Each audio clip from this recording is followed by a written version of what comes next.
हर खबर पर होगी आपकी पकड़। डाउनलोड कीजिए एबीपी लाइव ऐप।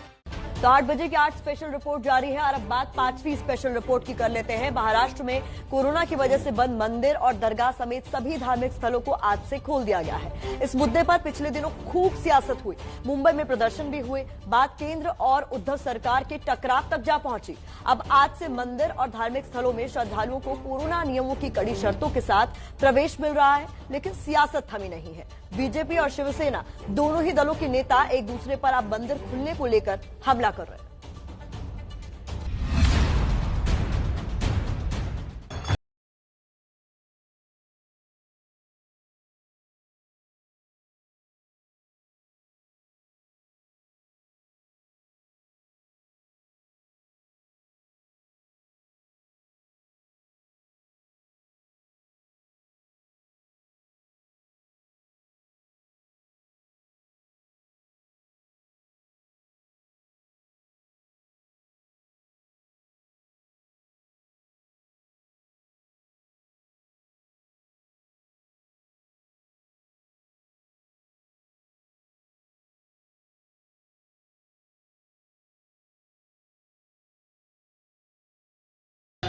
आज से श्रद्धालु ले सकेंगे साईं बाबा का आशीर्वाद। जोड़ो निया कर चरणी ठेविला माथा,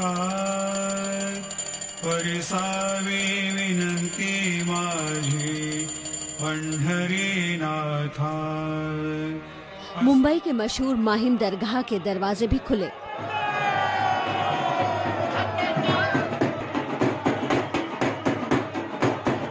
मार्च के बाद से महाराष्ट्र में धार्मिक स्थलों के जो दरवाजे श्रद्धालुओं के लिए बंद कर दिए गए थे, अब वो दोबारा खोल दिए गए हैं। लेकिन शर्त यह है कि धार्मिक स्थलों पर श्रद्धालुओं को कोरोना से बचाव के सभी नियमों का सख्ती से पालन करना होगा। लेकिन सरकार के इस आदेश के पहले दिन ही मुंबई के मशहूर माहिम दरगाह में कोरोना के नियमों की खुलकर धज्जियां उड़ाई गयी।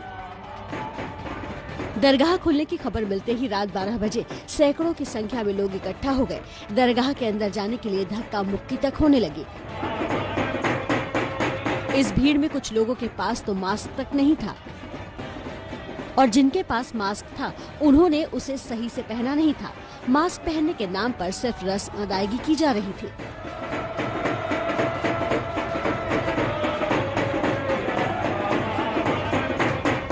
महाराष्ट्र सरकार ने सोमवार से है जो धार्मिक स्थल शुरू करने का परमिशन दी है।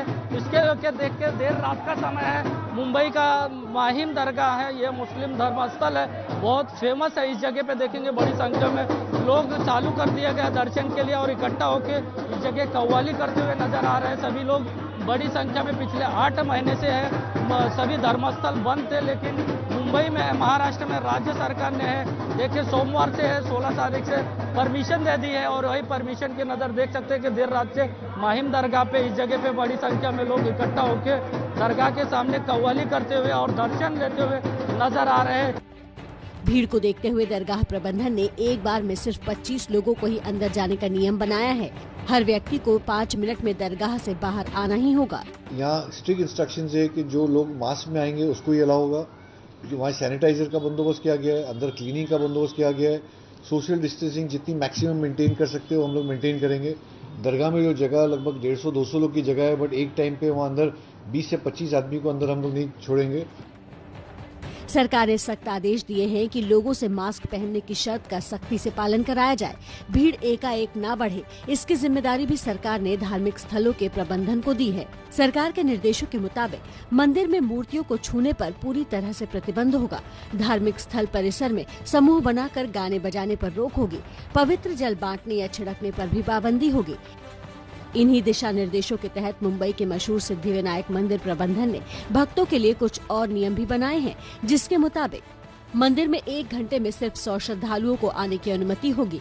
मंदिर के ऐप में रजिस्ट्रेशन के बाद ही भक्तों को आने दिया जाएगा। हर दिन सिर्फ 1000 भक्त ही बप्पा के दर्शन कर सकेंगे। सिद्धिविनायक मंदिर न्यास का जो ऐप है, वो ऐप का QR कोड सबसे इम्पोर्टेंट रहेगा।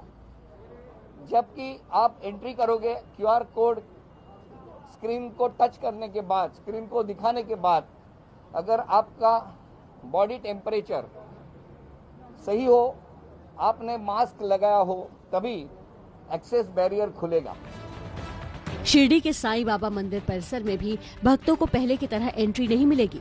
भक्तों को साईं के दर्शन होंगे, लेकिन दूर से। मंदिर के द्वार दिन में सिर्फ 14 घंटे के लिए खुलेंगे। मंदिर आने के लिए कोविड-19 की नेगेटिव रिपोर्ट जरूरी होगी। रोजाना सिर्फ 6000 लोग ही साईं का आशीर्वाद ले सकेंगे।